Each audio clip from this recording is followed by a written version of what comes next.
Let's come into the present moment. Accept what is, whether it's sunny or snowing or rainy or bright or dark, hot or cold. It is as it is.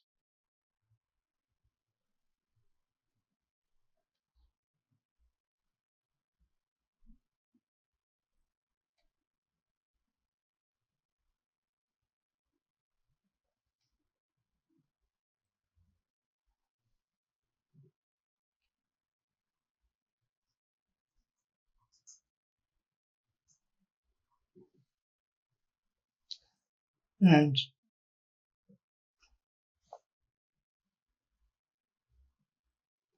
entering the meditative state, which is a state of presence. All you have to do, and it's not even a doing, is to become aware of yourself right now.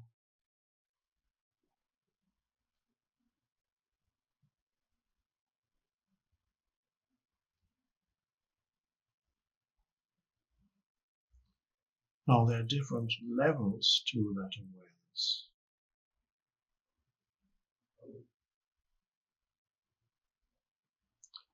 So what does it mean, becoming aware of yourself, and what are the levels of awareness?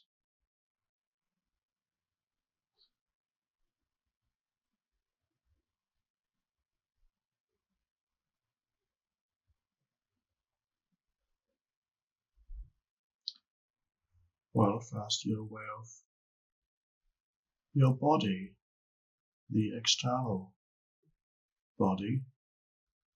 That's yourself, one level of yourself.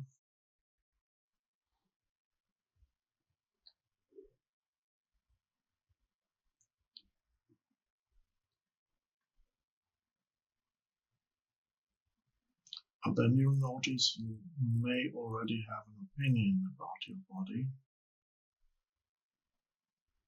like it or dislike it. And that's already the next level of awareness, which is awareness of your thoughts.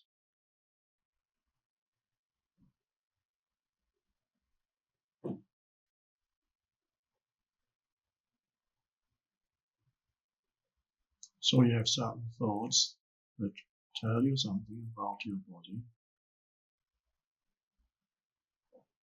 So there's already an interpretation, which is in the mind. And that level of thought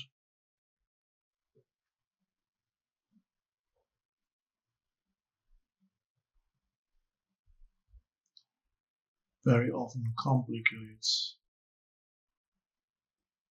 what essentially is very simple out here in external reality. It interprets.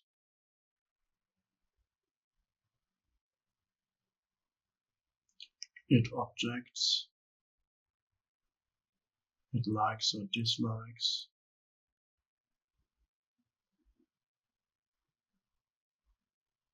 It says, I want, I should, you should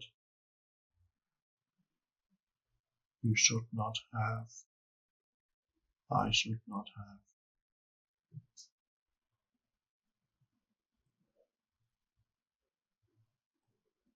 And many other things.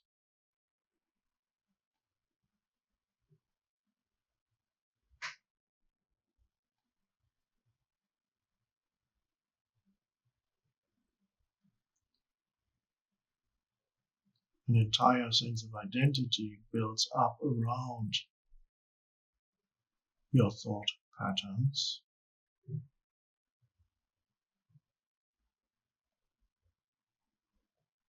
Habitual thoughts, reactions, and so on. Leading to another level of awareness, which is the emotional level, which is linked to the level of thinking.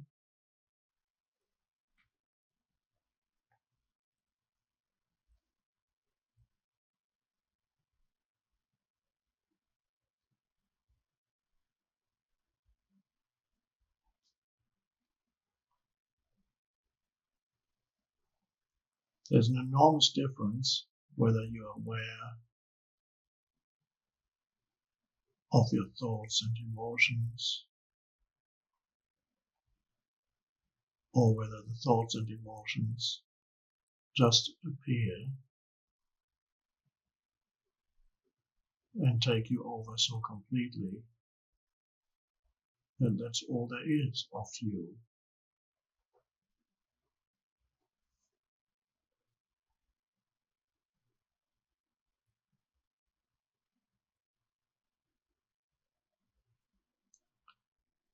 So to become self-aware, first of all, means to become aware of, yes, yourself as the physical body, of yourself as habitual or whatever thinking, emotions, and that's already a great gain to become aware of those things, rather than to completely be those things. And then at the deepest level, you are aware of your own awareness. You're aware of yourself as a presence with no particular form,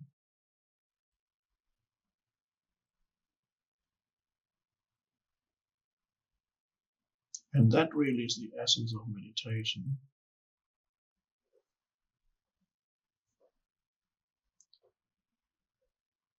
You can be aware of yourself as I speak and as you listen.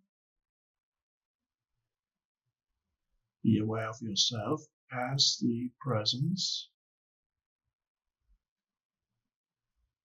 that makes the visual and auditory perception possible. There is a presence there. You may be dreaming up this whole thing,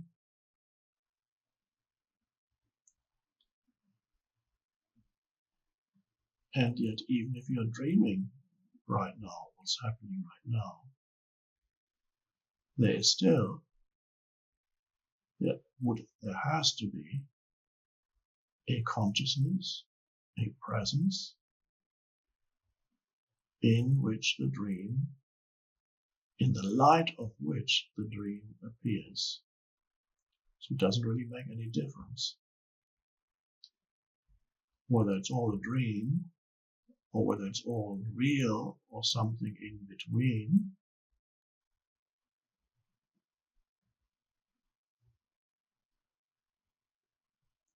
What matters is that you are aware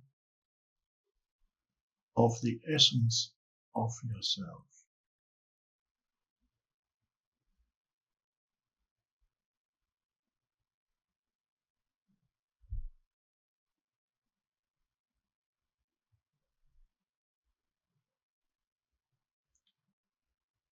Otherwise, you mistake many things that are not the essence of yourself, which is who you really are. You mistake those things for who you are.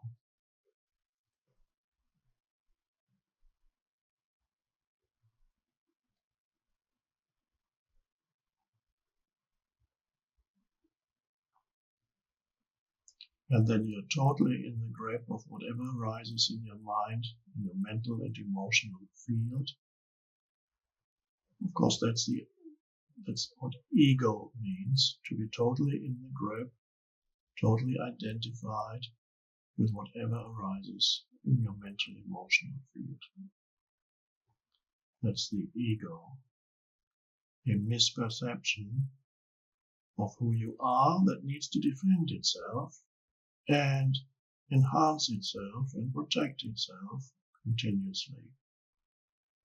reaffirm its identity through continuous thinking, very often dysfunctional, very often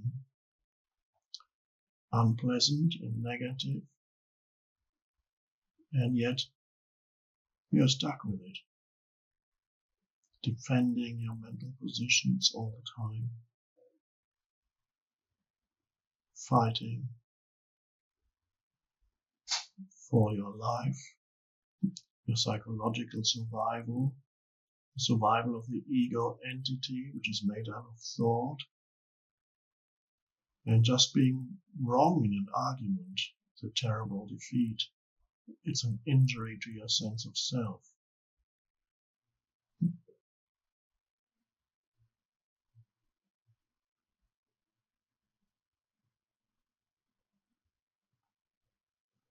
So living like that, we can call unconscious, not knowing who you are. We could even say it's being deluded.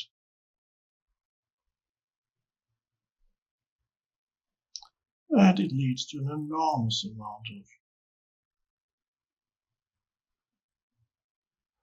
problems that are generated by the egoic entity,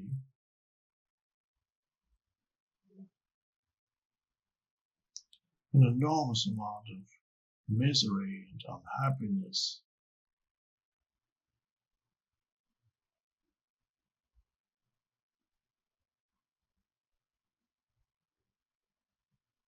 Drama.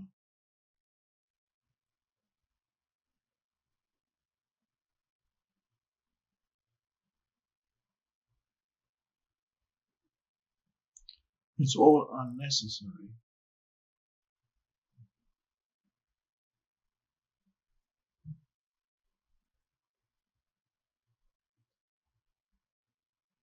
Life is challenging enough as it is, without adding all that unnecessary reactivity to it.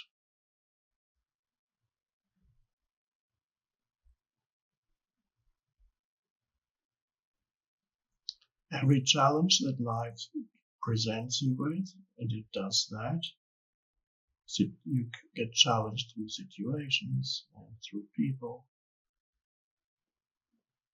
You get challenged the moment you are born. And not only humans, every life form gets challenged.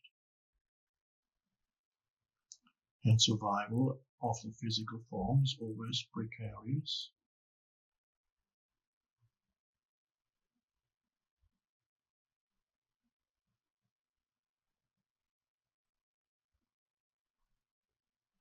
But you amplify the life challenges enormously through unconscious thinking and reactivity.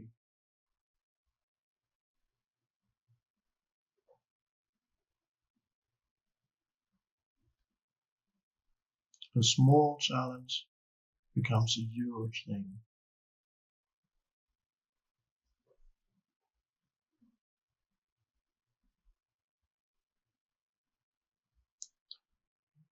And it creates additional, the way in which you respond or react to a situation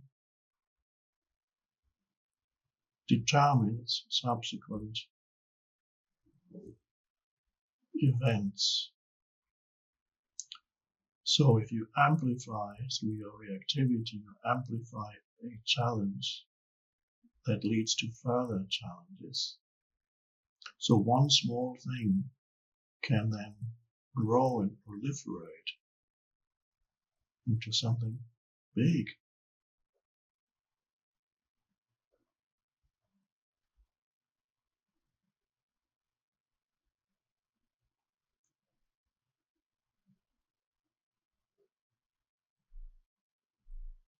So your degree of awareness, you can easily measure it, get a sense of where you are at by becoming aware how you react to everyday situations,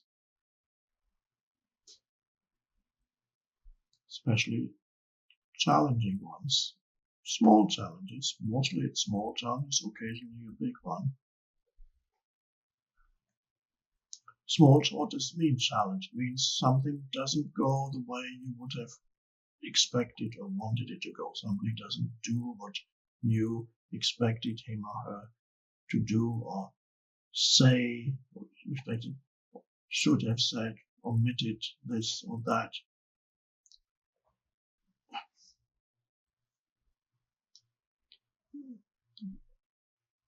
You're waiting too long on the phone trying to talk to your bank.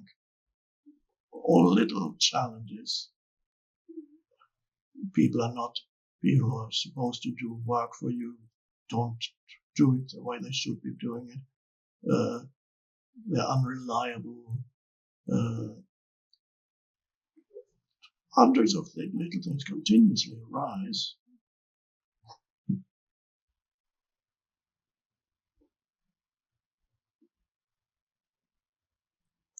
So the question is, can you deal with the situation in a way that is free of reactivity, so you remain peaceful and can still deal with it?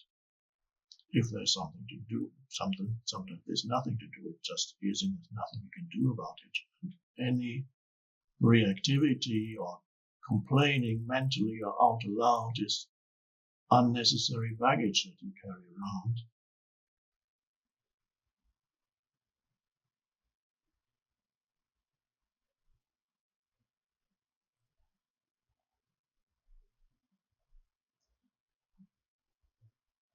So, as you know, continuously you find people don't do or say what they are supposed to do and say, according to your mind. And then the complaining starts in your mind. And then it might become verbal complaining.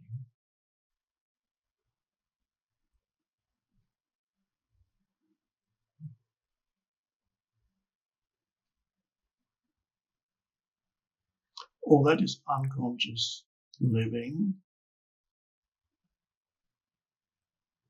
Awareness becomes obscured the moment you get challenged. That can happen to people who are meditators too. They meditate for half an hour a day or whatever, and yet the moment you get challenged by life, awareness is completely obscured.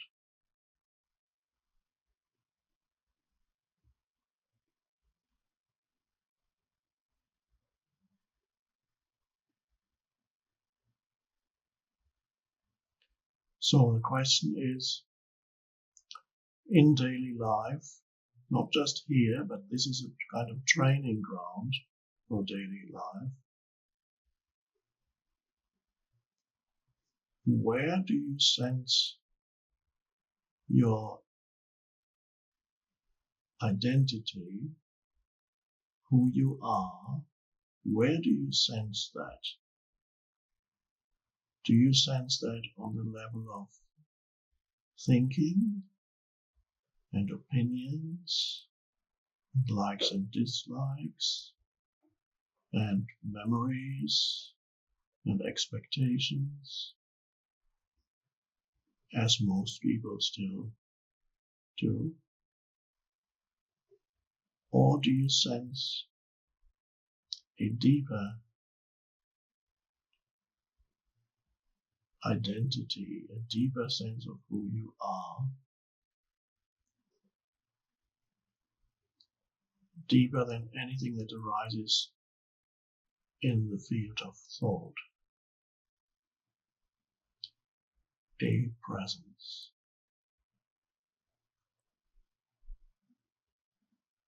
That presence is not threatened by all those things that the ego self is threatened by.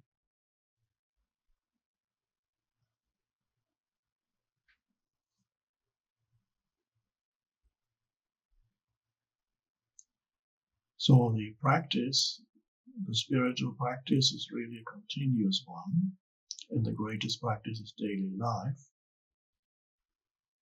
The greatest spiritual practice is not when you sit in meditation. One could almost say it's a preparation for your spiritual practice.